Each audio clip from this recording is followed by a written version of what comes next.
Salam sejahtera bagi kita semua. Di sini saya Haryanto Sihombing, mahasiswa Universitas Pelajaran Haji, Fakultas Ilmu Sosial Ilmu Politik, Prodi Ilmu Hukum. Di sini saya akan menjelaskan tentang permasalahan human trafficking dan faktor penyebabnya dan bagaimana cara pemerintah untuk menanganinya.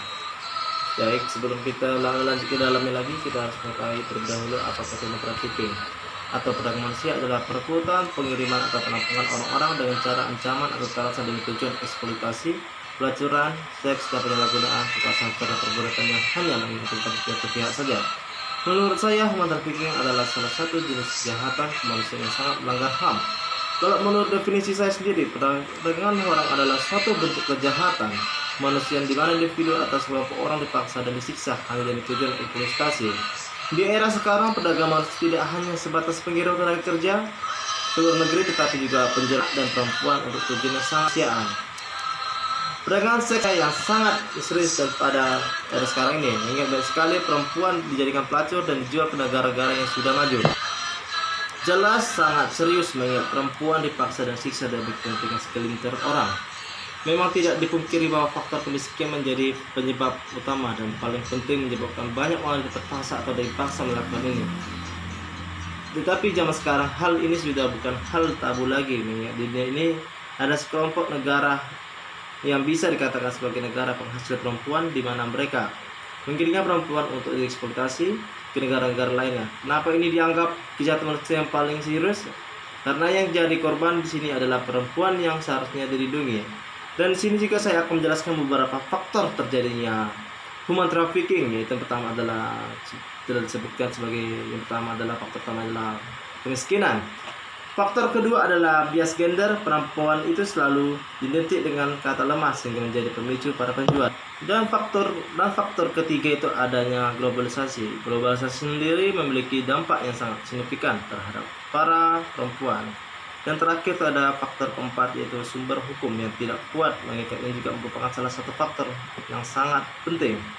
Perdagangan seks ini bisa juga dihentikan banyak cara yang bisa dilakukan, diantaranya membuat hukum yang kuat mengikat sehingga bisa menghukum para pelaksana perdagangan seks tersebut, atau dengan melakukan cara sederhana, yaitu menerapkan nilai-nilai hak asasi manusia dalam diri sendiri. Rasa kasih sayang terhadap sesama akan membuat kita saling melindungi dan satu sama yang lain. Selain itu, tanamkan juga dalam diri kita bahwa lelaki perempuan itu punya hak yang sama. Tanamkan pada diri sendiri bahwa perempuan itu adalah makhluk yang patut dijaga dan sayang, sehingga para perempuan merasa dihargai, mendapatkan kepercayaan diri mereka sehingga tidak mudah untuk putus asa. Dan adanya juga campur tangan pemerintah yang ikut membantu membasmi perdagangan manusia dan seks ini. Negara miskin merupakan sasaran empuk bagi pelaku human trafficking untuk mencari bangsa mereka.